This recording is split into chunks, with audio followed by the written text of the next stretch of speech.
Claude Arnaud, en préparant cette interview, je vous ai demandé de réfléchir aux romans et écrivains qui ont été importants, voire fondateurs dans votre parcours de lecteur, d'écrivain, d'homme. Quelle est votre bibliothèque mentale, votre panthéon littéraire? C'est à vous.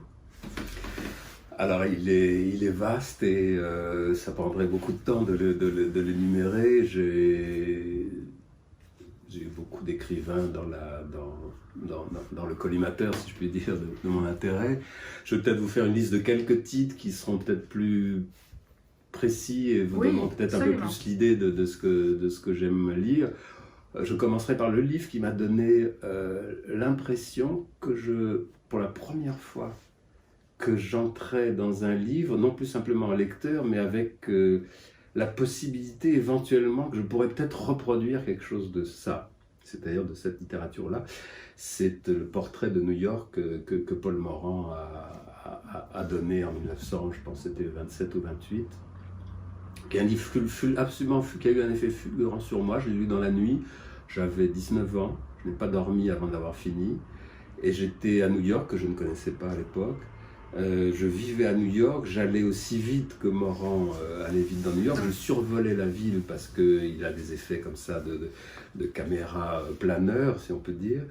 Et je suis tellement rentré dans ce livre, j'étais déjà rentré dans beaucoup de livres comme adolescent, mais celui-là, j'ai eu l'impression qu'il me parlait et qu'il avait un écho en moi. Et que peut-être, alors je ne dirais pas que c'est là qu'est née ma vocation littéraire, mais c'est souvent des tout petits déplacements qui finissent par vous amener à l'écriture. Il n'y a pas toujours des nuits pascaliennes ou des révélations comme Claudel à Notre-Dame. C'est aussi parfois par des petits pas de côté, vous dites tiens, mais peut-être qu'il y a plus que la lecture qui pourrait me satisfaire. Ça a été un livre très important. Peut-être le livre avant qui, en tant que lecteur, m'avait donné accès adolescent à l'essence de ce qui allait devenir une de mes modes d'expression et de quête littéraire, c'est La difficulté de Cocteau. Cocteau à qui j'ai consacré une grosse biographie en 2003. Et La difficulté d'être, c'est le livre absolument bouleversant de Cocteau, bouleversant de sincérité et de vérité, qui est celui d'un homme qui a une petite soixantaine d'années quand il écrit ce livre, en tout cas fin de la cinquantaine, et qui ne s'aime plus, qui s'est sans doute aimé très jeune, adolescent, tout jeune homme, qui a eu un succès magnifique, qui a été acclamé, aimé, qui a connu vraiment tout le monde, de Proust à Morand justement, et puis qui au bout d'un moment ne correspond plus exactement à son époque, apparaît comme un défraîchi, et ne s'aime plus, ne sait plus comment se parler. Et ce livre m'avait énormément impressionné par sa franchise, sa vérité, et je dirais, alors là en tant que lecteur, ça s'est profondément imprimé en moi, et je dirais que y compris dans la trilogie autobiographique, vous avez cité le premier titre Qu'as-tu fait de tes frères, et y compris dans ce volume qui, d'une certaine façon, est comme un addendum à cette trilogie autobiographique, j'aimerais atteindre cette sorte de vérité, non déguisée. Alors évidemment mise en forme, je suis écrivain, je suis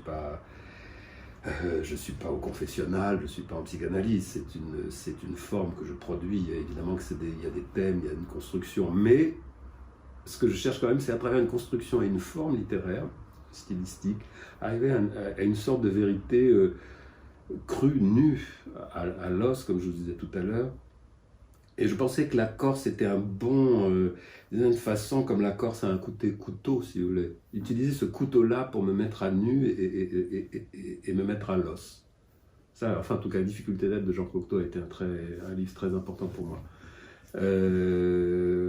Dans ce registre-là, mais c'est pas le seul, mais j'ai essayé de le creuser parce qu'il est important pour moi, dans le registre autobiographique, j'ai été très impressionné par une trilogie d'un écrivain américain qui s'appelle Edmund White.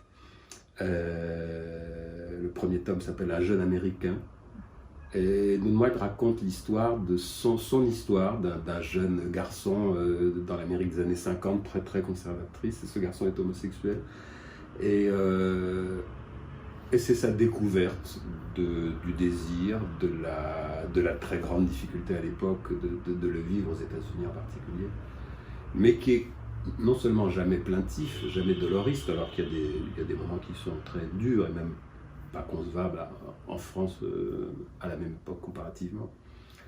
Mais avec une très très grande poésie. Et c'est un grand lecteur de Nabokov et de Moon White, et il y a cette espèce d'enchantement qu'on peut aussi trouver chez Nabokov, sauf que l'enchantement est émis par quelqu'un qui pourrait très bien aussi, qui aurait pu très bien aussi se positionner en contre-être de douleur que victime, le statut qui est si désiré aujourd'hui et qui me semble pour moi pas désirable personnellement. Donc c'est des écrivains qui trouvent de la force, de la joie, y compris dans la reconstitution d'une enfance qui a été quand même difficile et une adolescence qui a été vraiment très douloureuse, très douloureuse. Dans un genre plus baroque, mais toujours sur ce fil autobiographique, j'ai été très impressionné par un livre de Reinaldo Arenas, un écrivain cubain qui est mort du sida j'ai peur de faire une erreur, mais avant l'an 2000 ou tout autour de l'an 2000. Il s'appelle Avant la nuit, qui a déjà été adapté au cinéma, qui est un livre somptueux là, de baroquisme. Alors lui, je dirais, ce n'est pas la vérité littérale qui l'intéresse, c'est vraiment un romancier exubérant, et c'est une reconstitution d'une jeunesse à la Havane, d'un jeune homme qui est d'abord, on sent, séduit par la révolution castriste, puis peu à peu s'en dégage, parce que lui aussi est homosexuel et que la révolution cubaine est extrêmement répressive à cet égard-là, en tout cas à cette époque-là. Et de cette répression, puisqu'il est détenu, il fait des séjours en camp de prisonniers, il réinvente une scène baroque extrêmement drôle, joyeuse, délirante. Là, il y a une forme de folie magnifique. Je trouve que quand la littérature arrive à tenir un certain régime de folie à ce niveau-là, je la trouve très très belle. Reinaldo Arenas, c'est quelqu'un qui m'a beaucoup impressionné. Plus jeune, j'avais été très frappé par un autre écrivain cubain qui s'appelle Alero Carpentier, qui a été un romancier très très important. Et il y avait un titre particulièrement qui m'avait beaucoup impressionné, c'est Le Royaume de ce monde. C'est un livre qui se passe en Haïti pendant la décennie, je dirais, à la fois glorieuse et terrible d'Haïti, qui s'est libérée de ses chaînes, de l'esclavage, et qui a construit une nation à partir d'esclaves, un cas unique dans l'histoire. Et ça tourne autour du roi Christophe, qui a été un des personnages fondateurs de cette indépendance. Et c'est un roman alors qu'on pourrait qualifier d'historique, mais qui est beaucoup plus large que l'histoire, parce que la position d'Haïti est culturellement sous l'influence de l'Afrique, puisqu'évidemment c'était des esclaves qui venaient d'Afrique, qui ont apporté le vaudou, qui ont apporté un certain nombre de croyances, de mythes, de danses, mais qui étaient aussi formés, en l'occurrence déformés par des colons français, mais aussi avec des influences indiennes, puisqu'il y avait des Indiens avant l'arrivée des premiers Espagnols, Français et puis des esclaves. Donc il y a une espèce de melting pot très très impressionnant que Carpentier maîtrise de façon absolument prodigieuse. Et j'ai toujours voulu dans mes livres qu'ils soient autobiographiques, biographiques. Donc j'ai écrit deux biographies, celle de Cocteau et celle de Chamfort, donc ce moraliste qui a vécu sous l'Ancien Régime et qui a vécu la Révolution, qui s'est suicidé sous la Révolution. J'ai toujours cherché à saisir aussi un moment de l'histoire, tout en étant très conscient, voilà, d'une certaine individualité, une certaine singularité. Je pense que cette singularité, elle est toujours aussi produite en partie par un contexte, par une histoire, parfois une géographie, comme la Corse. Et j'ai toujours été très soucieux d'extrapoler, voilà, une destinée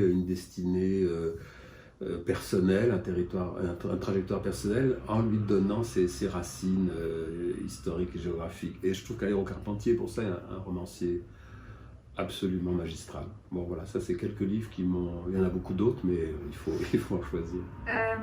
Vous souvenez-vous de votre premier choc, votre premier émoi littéraire?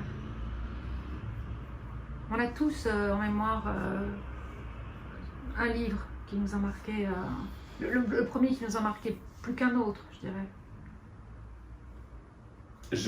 Je pourrais pas vous dire pour un livre... Ou un auteur.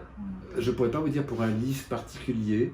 Je pense que la toute première lecture qui m'a fasciné, c'est Little Nemo en bande dessinée. Mais c'est une bande dessinée qui est absolument somptueuse et je dirais géniale encore aujourd'hui.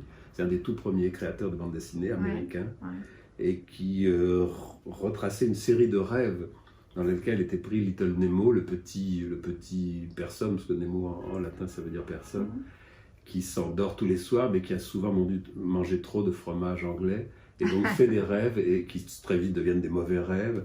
Et cette succession de rêves, c'est vraiment un dessin magistral, Vincent Mackay, hein, c'est un très très grand...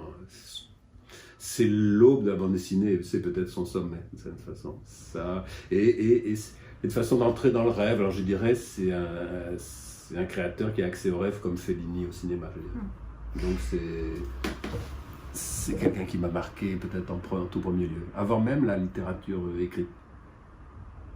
Enfin, si vous deviez fermer les yeux, et je vous dis un auteur, un livre, juste un, le livre.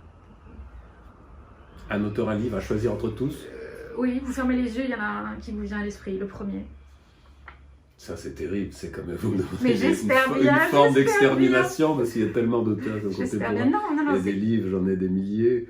De façon très spontanée, sans pour autant condamner les autres. Peut-être Adolphe de Benjamin Constant, si je devais dire un livre que je trouve quasi parfait, où j'ai rien à...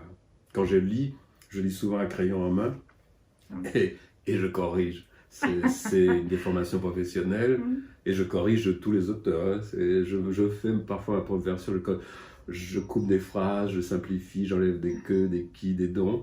Adolphe de Benjamin Constant, je crois que je couperai. Merci beaucoup.